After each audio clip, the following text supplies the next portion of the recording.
Welcome back everyone to my channel. Today we're going to be doing a review of Spirit Island, Feather and Flame, and also a quick look at the Deluxe Invader board as well.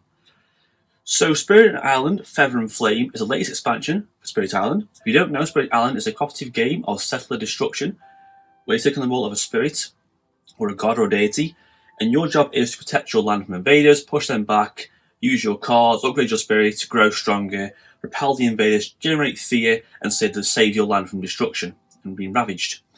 It's a unity game, it's quite a complex game, and it's quite hard to win as well. But it's one of the best cooperative games out there right now. Highly rated, it's one of my favourite solo games to play. So unique in the theme and mechanics. So there's already Branch and Claw and Jagged Earth available for Spirit Island. Branch and Claw introduced the beast tokens, a couple new spirits, and the event cards. Jagged Earth was a big expansion with loads of spirits, Badlands tokens, and a few more little things like isolation markers. And this is the latest one. So, first of all, what is inside Feather and Flame? So we do get 4 new spirits, each of their own unique powers, their unique growth options and abilities. We get a few new fear cards. We get 2 new scenarios, 1 new adversary, and we also get a few new aspect cards for some old spirits. These are basically replacement power cards for spirits. Let's discuss the spirits first. So we have 4 new spirits. We have Downpour Drenches the World, Finder of Paths Unseen, Serpent Slumbering Beneath the Island, and Heart of the Wildfire. So each one of these is totally unique, totally different in every single way. So let's take a closer look at each spirit. So we're going to start first with the Heart of the Wildfire. So this guy here, the sort of flame one, very unique looking guy here, very destructive. Now all these have complexity level high and one is very high, so it's going to be a hard expansion for you to get. I wouldn't recommend getting an expansion first, it's going to be quite complex for you. So first of all, Heart of the Wildfire. So this guy, personally, is my favourite of the lot so far. He feels like the, I forgot the one from the core set, the sort of Firebird one from the core set, very fast, very aggressive, very quick, and he's very good for solo too. What he does essentially is, he's very offensive, he'll put down his presence early on, but also he has a lot of blight early on. So during setup, you actually add, I think, 2 extra blight to the board. So already you've got quite a bad board state. And his ability is, after you add a presence to a marker, you can do damage equals how many fire elemental symbols you have on your board. So the more you have uncovered, the damage you're going to do. But unfortunately, if you do more than 2 damage, you're going to add a blight to an area. And obviously, adding blight is bad because adding blight means we lose. But also you can push beast tokens in the hand as well. But the good thing here is, though, adding blight this way doesn't cause your presence to go, doesn't cause cascade effects. So even though it's destructive and you're putting a lot of blight out, it's not bad for you really. So here's why he works better for solo. Because you have a bad start and you're going to put in blight out quite fast, in a multiplayer game, he's going to be quite destructive. It's going to cause a problem. So you need smaller player counts, or you need someone else to help you out a little bit and sort of coexist with your spirit and defend you a little bit, because you're not going to get a lot of energy fast, you're not going to get a lot of card plays fast, but you're going to dish out damage here and everywhere. He's a very good spirit. You can be in the offensive early on and dish out damage quickly, which is my kind of play style. He's very good. He can hit the explorers fast. Before they explore, before they build, you can target them quickly, do a little bit of damage here and there, flick off damage. Your cards are strong too, but also your abilities, the Firestorm power and the Burn Land regrows. Firestorm has damage based on how many symbols you have, so you can dish out damage at fast speed. The Burn Land regrows is an okay power because it gets the blight back off the board. So all in all, very offensive, aggressive spirit, very good for solo play.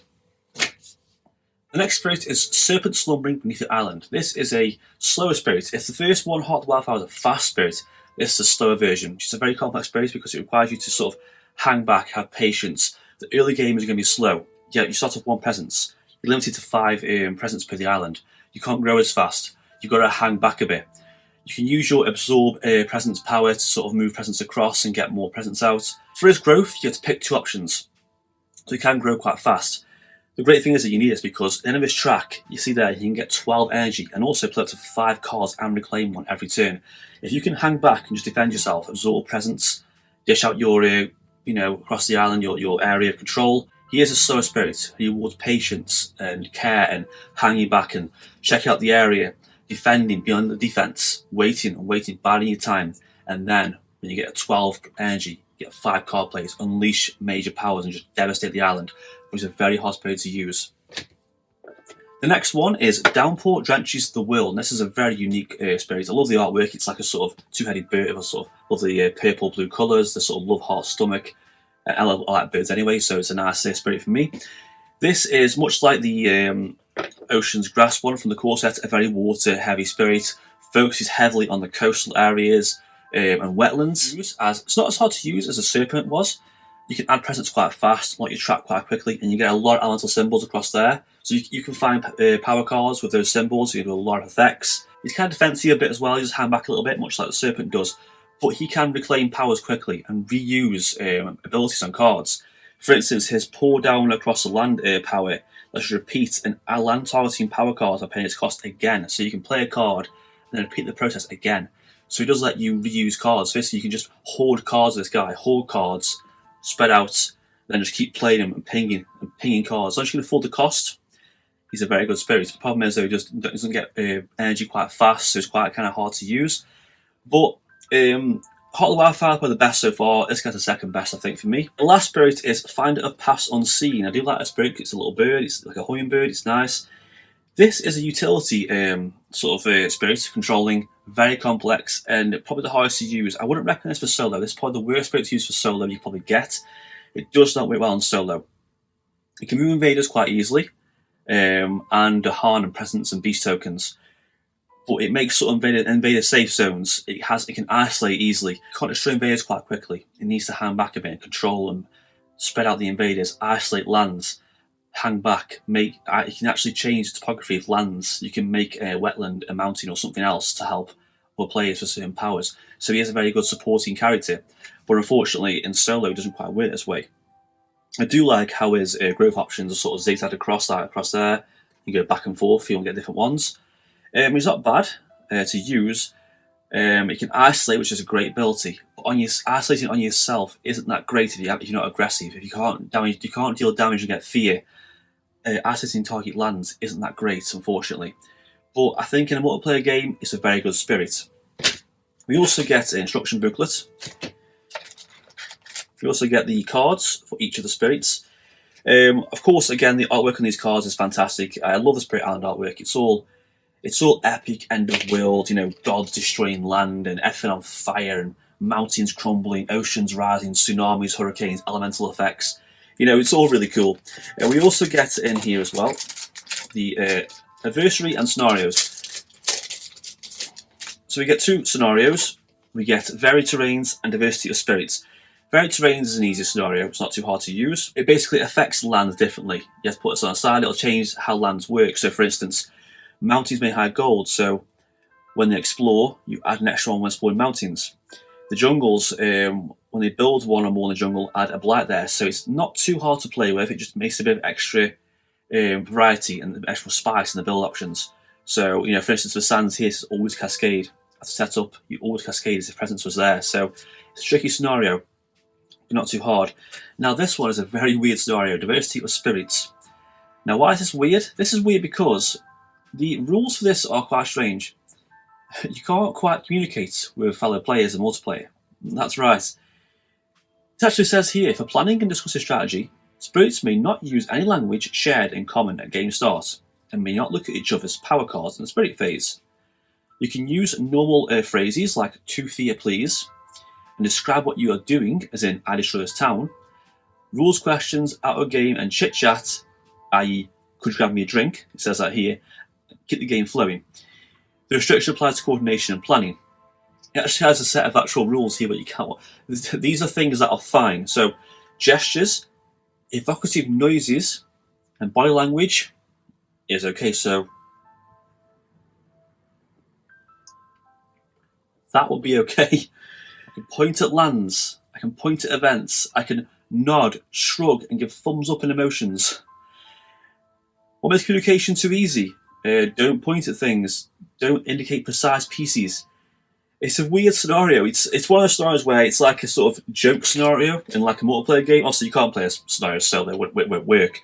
But a multiplayer game, if you've got some die-hard Spirit Island fans who want a fun event, fun game where you can't quite talk, it's probably good. Don't play with new players. Obviously not, because they're not going to have a good time at all with this. Lastly, we get an adversary, the Kingdom of Scotland, over there. Not too difficult. Adds a bit more buildings early on, but other than that, it's not too bad. Affects coastal lands more than anything else. Not bad at all. You get the tokens down there for that. And we also get a few more fear cards. We only get 5 more fear cards. They do things like isolate and reduce damage in certain areas. It's nothing amazing, but it's nice to have.